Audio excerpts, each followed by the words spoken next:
আসসালামু আলাইকুম রহমতুল্লাহি বারাকাতুহু। সূরাতুল আলী ইমরানের ৩ নম্বর আয়াতে আল্লাহ রাব্বুল আলামিন বলছেন, ওয়া মাকারু ওয়া মাকারাল্লাহ ওয়াল্লাহু খায়রুল মাকিরিন। আল্লাহ রাব্বুল আলামিন এই আয়াতে বলছেন যে তারাও কৌশল করেছিল বা তারাও প্ল্যান করেছিল, আর আল্লাহও তাদের জবাবে প্ল্যান করেছিলেন। নিশ্চয়ই আল্লাহ ইজ দ্য বেস্ট প্ল্যানার। নিশ্চয়ই আল্লাহ একজন উত্তম পরিকল্পনাকারী। আসুন বিস্তারিত যাই। يا نفس إن لم تظفري لا تجزعي। সূরা আল ইমরানের এই ৩ নম্বর আয়াতে আল্লাহ রাব্বুল আলামিন আমাদেরকে যেই মেসেজটা দিয়েছেন তা আমাদের জীবনের সাথে খুব গভীরভাবে জড়িত। দেখেন কিভাবে? এই ঘটনাটাতে যাওয়ার পূর্বে আমি ছোট্ট একটি গল্প আপনাদের সাথে শেয়ার করতে চাই। যদিও এটা গল্প, কিন্তু এটাতে শিক্ষণীয় একটা মেসেজ আছে যেটা এই আয়াতের সাথে সম্পৃক্ত থাকবে। ২ জন বন্ধু, একজন আল্লাহর উপরে খুব আস্থাভাজন ব্যক্তি, আ সদা সর্বদা আল্লাহকে স্মরণ করে। আরেকজন তারই বন্ধু যে নাস্তিক তথা আল্লাহর উপরে তার কোনো বিশ্বাস বা কোনো আস্থা নেই। আল্লাহতেই সে বিশ্বাসটা তেমন একটা করে না। যদিও ২ জন নামে আ দু দু ২ জনই মুসলমান, কিন্তু ২য় বন্ধু নামে মাত্র মুসলমান। তারা ২ জনই একটা জঙ্গলে গেল, বনে গেল। সেখানে যাওয়ার পর তারা তাদের পথ হারিয়ে ফেলল। অনেকদিন যাবৎ তারা বনে জঙ্গলে ঘোরাঘুরি করার পরে এক পর্যায়ে এমন অবস্থা হলো যে তাদের কাছে আর কোনো খাবার নেই, তাদের কাছে কোনো পানীয় নেই। তারা বন থেকে আ বিভিন্ন জিনিস কুড়িয়ে খাচ্ছে, ফল বা অন্য কিছু। এরকম একটা পরিস্থিতিতে তারা ধরেন যে একদম মানে মৃত্যুর দিকে চলে যাবে, এরকম একটা সিচুয়েশন তৈরি হয়। এর মধ্যে তারা ২ জন চলার পথে ২ জনই একটা উঁচু জায়গা থেকে নিচে পড়ে যায়। আর এর সাথে, সাথে তাদের আ তারা ২ জন একটু আহত হয়। শরীরের বিভিন্ন অংশে তাদের আ কেটে যায়। এই অবস্থায় যে বন্ধু আল্লাহর উপরে তাওয়াক্কুল করে সর্বদা, সে বন্ধু বলছেন যে, "আলহামদুলিল্লাহ, আমি সর্বাবস্থায় আল্লাহর শুকরিয়া আদায় করি। আমার এখন যে অবস্থা হয়েছে আমি আল্লাহর কাছে শুকরিয়া আদায় করছি যে এর চেয়েতেও খারাপ কিছু আমার সাথে হতে পারত।" এটা শুনে যে ২য় বন্ধু ছিল সে একটু রাগ করল। সে সর্বদাই ওকে ওর যে ১ম বন্ধু, সে আল্লাহর উপরে তাওয়াক্কুল করলেই তাকে বিভিন্নভাবে পিঞ্চ কাটে।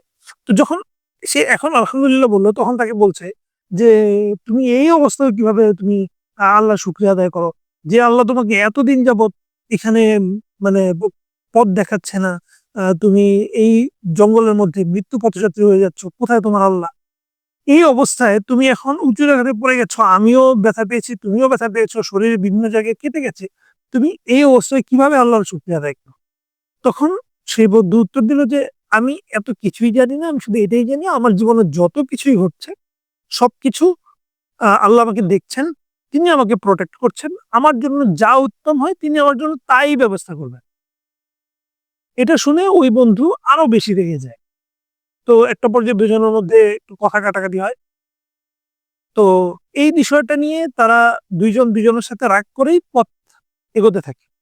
কিছুদূর যাওয়ার পর একটা জংলি দলের কাছে তারা বন্দী হয়। অনেক এই জঙ্গলেই থাকা কিছু বন্দী তাদেরকে আটকায়। আটকানোর পরে তাদেরকে নিয়ে যায়।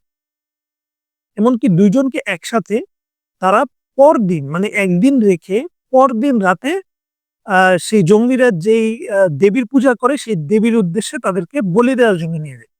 যে আজকে একসাথে ২ টি শিকার তারা পেয়েছে। তারা এই ২ জনকে তাদের দেবীর উদ্দেশ্যে বলি দিবে।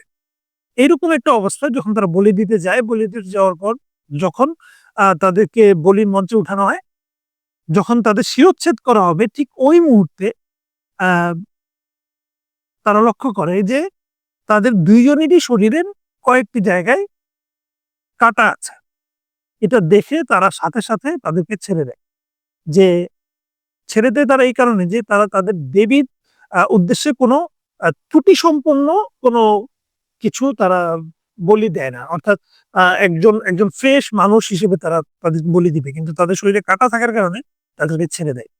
তখন ২য় বন্ধু আবার আল্লাহর কাছে শুকরিয়া আদায় করে আর ১ম বন্ধুকে উদ্দেশ্য করে বলে দেখো যদি আমরা ওই দিন এভাবে না পড়ে যেতাম একটু উঁচু জায়গা থেকে, হয়তো আমরা আমাদের মৃত্যু হতে পারতো, কিন্তু মৃত্যু হয়নি। আমি আল্লাহর শুকরিয়া আদায় করেছিলাম যে আমার এখন যা অবস্থা, সেই অবস্থা আল্লাহর কাছে শুকরিয়া আমি জ্ঞাপন করছি যে আমাকে আল্লাহ এর থেকে হয়তো উত্তম কোনো কিছু দিবেন। আজকে আমার শুধুমাত্র সেই উঁচু জায়গা থেকে পড়ে যাওয়ার কারণে আমরা আজকে মৃত্যুর হাত থেকে বেঁচে গেলাম। দেখেন তো এটা একটা গল্প হলেও এই গল্পটা আল্লাহ এই আয়াতের সাথে কতটা সামঞ্জস্যপূর্ণ যে আল্লাহ রাব্বুল আলামিন আপনার জীবনে এখন যা ঘটছে তার প্রত্যেকটা জিনিসের বেস্ট প্ল্যান একমাত্র আল্লাহ রাব্বুল আলামিনের কাছেই আছে। আপনি এখন যে অবস্থায় আছেন, আপনি জানেন না এই অবস্থায় আপনি কতদিন থাকবেন। আপনি জানেন না আপনার এই অবস্থা, হয়তো আপনি আপনার এই অবস্থায় এখন সন্তুষ্ট না। কিন্তু আপনি যদি আল্লাহর উপর প্রকৃত অর্থে ভরসা করতে পারেন আর যদি আল্লাহর শুকরিয়া আদায় করতে পারেন যে আমি এখন যে অবস্থায় আছি আল্লাহর শুকরিয়া জ্ঞাপন করছি, তাহলে বিশ্বাস রাখেন যে আল্লাহ রাব্বুল আলামিন এই যে শেষে আয়াতে বলছেন ওয়াল্লাহু খায়রুল মাকিরিন, নিশ্চয়ই আল্লাহ উত্তম পরিকল্পনাকারী। তার মানে আপনার জন্য আল্লাহ যেটা বেস্ট পরিকল্পনা করে রেখেছেন সেটা যখন আপনি পাবেন, আপনি জাস্ট অবাক হয়ে যাবেন। আল্লাহ রাব্বুল আলামিনের শুকরিয়া আদায় করতে আপনি বাধ্য থাকবেন। সুতরাং আমাদের উচিত যে আমরা যখন যে অবস্থায় থাকি, কে আমার বিরুদ্ধে কি কৌশল করছে, কে আমার বিরুদ্ধে কি চক্রান্ত করছে তা আমার দেখার বিষয় না। আল্লাহ এই আয়াতের শুরুতে কি বলছেন? ওয়া মাকারাল্লাহ। তারা, তারা বলতে কাদেরকে বুঝাচ্ছেন? কাফের মুশরিকদেরকে বা আমাদের শত্রুদেরকে বুঝাচ্ছেন যে তারা কৌশল করেছিল, কিন্তু আল্লাহও কৌশল, তাদের জবাবে আল্লাহও কৌশল করেছেন। আর অবশ্যই আল্লাহ উত্তম কৌশল অবলম্বনকারী। তার মানে আমরা যদি আল্লাহর উপর তাওয়াক্কুল করি তাহলে আমাদের লাইফের সম্পূর্ণ ভিউটাই চেঞ্জ হয়ে যাবে। আল্লাহর যে বেস্ট প্ল্যানিং তার মাধ্যমে আমাদের লাইফটা সাজিয়ে গুজিয়ে যাবে ইনশাআল্লাহ তাআলা। তাই সর্বাবস্থায় আল্লাহর উপর তাওয়াক্কুল করুন আর আল্লাহর প্ল্যানের উপর আস্থা রাখুন। নিজে যা করবেন তার সমস্ত কিছু আল্লাহর প্ল্যানের উপর ডিপেন্ডেবল হয়ে তারপর করার চেষ্টা করুন। আশা করি আপনার জীবনে অবশ্যই আপনি সুফল পাবেন ইনশাআল্লাহ তাআলা। আজকে এই পর্যন্তই। আসসালামু আলাইকুম ওয়া রাহমাতুল্লাহি ওয়া বারাকাতুহু।